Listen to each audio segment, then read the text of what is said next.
You know, when we talked with Gary McCoy here, he said that he really admired Yip Harburg and Cole Porter and Ira Gershwin and Irving Berlin. And he said that one of the reasons was that if they didn't have a word for what they wanted to express, they invented it. And that's what I thought when I first heard the song Street Hearts, which is not Sweethearts, it's Street Hearts. I was friends with Gamble Rogers' stepdaughter. Gamble Rogers was in the Serendipity Singers. Great guy, great performer, used to sling his guitar behind his back and just tell stories. Anyway, I was at his house with his stepdaughter. His stepdaughter was telling me about this beautiful woman who was staying at their house. She was a friend of the family, and evidently she didn't have a place to stay there for a while. And so I said, "Does she have a boyfriend?"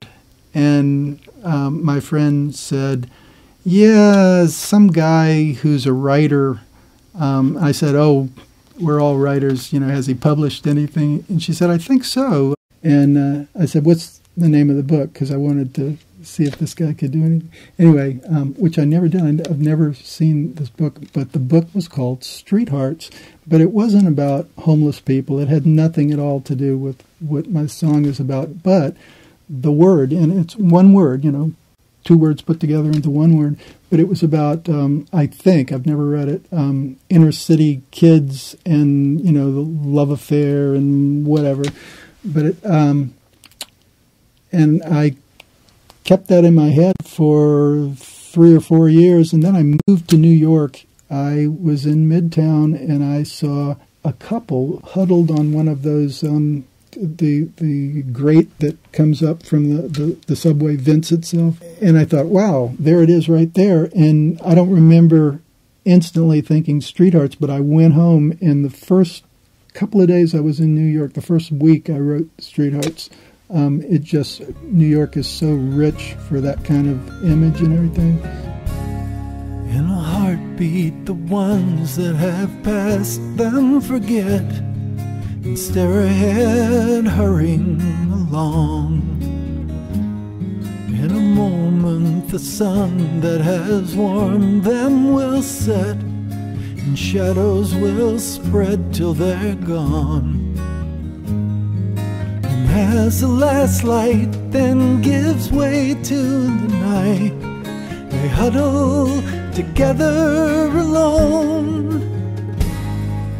The street hearts are sleeping, they're tucked in their bed, cuddled on concrete, they've been left for dead. And meaningless time will tick all the night long. Morning will shake with the street sweeper's song, and street hearts still beat at the dawn.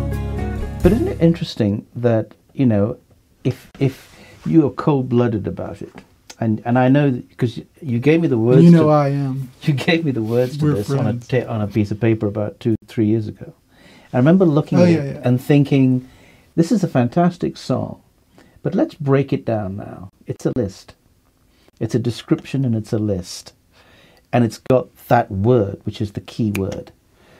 That's what it is. But when you put it together and you sing it and the harmonica plays, suddenly it's greater than the sum of its parts.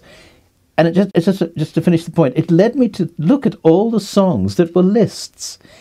About 60% of the songs we ever hear are just laundry lists, and they go back all the way to the turn of the century. Well, you come up with a verse, and then you think, well, to keep this uniform, to hammer your point, let's, or, you know, amplify it, let's do another verse that's similar to the first verse. And so you do get lists like that. And that song in particular, everybody says, do the song about the homeless people. I don't think of it as a song about homeless people. I think of it as a song about guilt, because one of my great goals in life, this is like setting the bar as low as you can set it, was to play on the streets of New York. I did that. The first week I was in New York, I opened up my case. I didn't have a, you're supposed to get a permit to have really good corners where you do this, but I didn't do that. I just would go down to the Village or Midtown or wherever and open up the case. And every time I did it, I felt guilty because there was competition for those dollar bills and that change from people who actually needed it. And so the list in that song of, each verse is about a different set of people. And those were the people who needed the money. I was the yuppie who was being subsidized by my business in beautiful Florida, and I had a house, 200 yards from the Intercoastal Waterway or whatever, and I was there taking their money, and so all it is me pointing that out.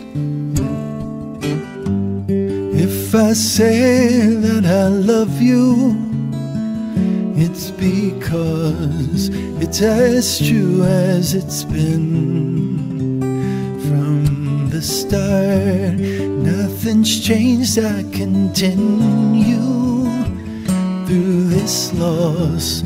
Hope and healing starts when we're apart.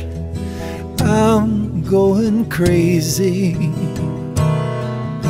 I know that it's time to let go. I need to shout. There's a space where my heart used to be, but everyone thinks I'm fine, and I'm over you. I'm over you. I'm over you. I used to write political, social stuff that exists for a very short period of time, and then it's, it has a very short shelf life. But now I'm trying to write something that can sort of go on without me and be better without me, that contained a real melody that advanced and that didn't have big holes in it, because most singer-songwriters and most rock writers are writing things that are pieces of a piece of music where you've got the vocal, you've got drums, you've got, and everybody has their thing to do.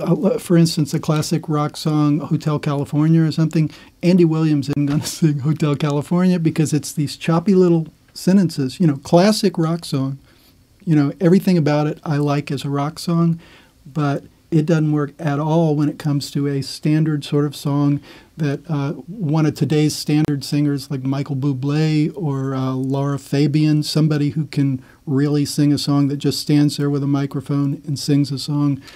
I wanted to write a song that had a big melody, that had a tight rhyme pattern, and that I couldn't quite sing, because if I can sing it comfortably, it doesn't really go enough places. Instead of just making myself happy for a minute or two or a month or whatever the length of the bliss of the song is, yeah, I've been thinking about doing more than that lately. I'm over you.